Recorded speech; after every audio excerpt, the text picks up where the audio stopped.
Now in this video we are going to discuss topic number 10.3.2 refraction at a rarer medium। जैसे देखो यहाँ पे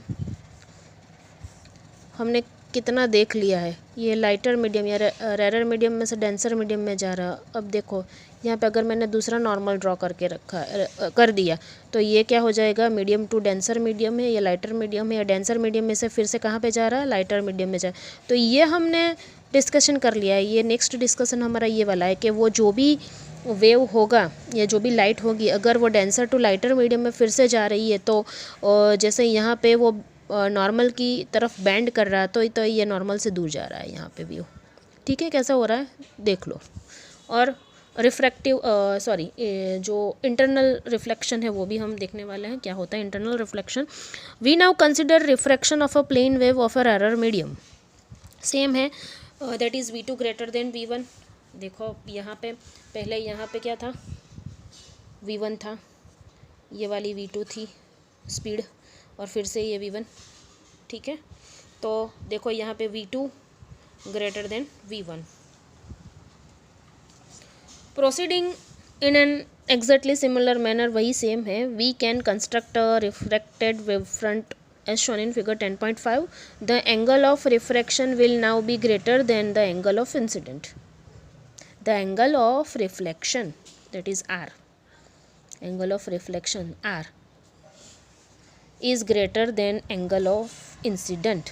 तो यहाँ पे देखो क्या मिल रहा है, अगर यहाँ पे मीडियम 1 में वेव फ्रंट जो है उसकी स्पीड v1 हो, यहाँ मीडियम 2 में v2 है, अगर ऐसा कुछ हो रहा है तो देखो यहाँ पे I कम है और R ज़्यादा है।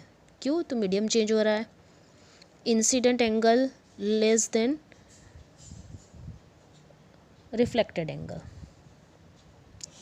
इंसिडेंट एंगल कम है, रिफ्रैक्टेड एंगल ज़्यादा है। ठीक है, देखो सिमिलर मैनर में सेम जो हमारी फिगर है 10.4 वाली वैसी ही है, लेकिन ये मीडियम चेंज हो जाता है।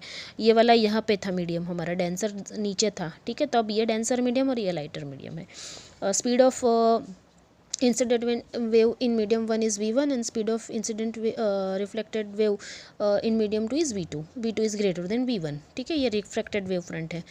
ड्रॉ स्फीयर ड्रॉ करो, ये सब कुछ आगे की तरह ही हमें करना है। v1 इंटू टॉ इसकी वैल्यू है, v2 इंटू टॉ इसकी वैल्यू है। ठीक है, तो देखो यहाँ पे क्या हो रहा है, फिर से figure 10.5, the angle of refraction will not be greater than the angle of incident.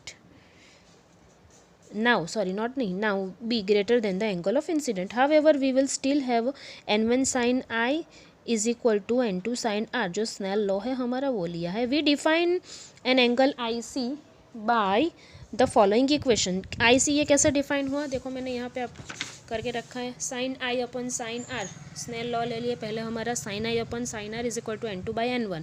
ठीक है, अगर मैं यहाँ पे क्रॉस मल्टीप्लिकेशन कर लूँ ना तो n1 यही मिल जाएगा हमें। तो sine I upon sine R is equal to n2 by n1। अब आई क्या करना है, I is equal to I C. देखो यहाँ if I is equal to I C then sine R is equal to 1, और are अगर मैंने 90 degree ले लिया तो मुझे क्या मिल जाएगी, साइन आर की वैल्यू यहाँ पे इसकी वैल्यू 1 मिल जाएगी। तो यहाँ पे डिनोमिनेटर में 1 है, ऐसा समझ लो। देयरफॉर फिर से I is equal to I सी लेना है और R क्या लेना है, 90 डिग्री। तो साइन 90 डिग्री की वैल्यू क्या हो जाएगी, 1 हो जाएगी। तो sine I C upon 1 is equal to n2 by n1 हो जाएगा। तो 1 नहीं लिखा हुआ है, sine I C is equal to n2 by n1। Okay, for I greater than I C, now this one is important. अगर incident angle की value, critical angle, देखो यहाँ पे फिर से पहले देख लेते, there can not be any refracted wave, the angle IC known as the critical angle। Critical angle से ज़्यादा हो जाएगी किसकी वैल्यू, इंसिडेंट एंगल की वैल्यू। ये I हमारा इंसिडेंट एंगल है और ये हमारा क्रिटिकल एंगल है।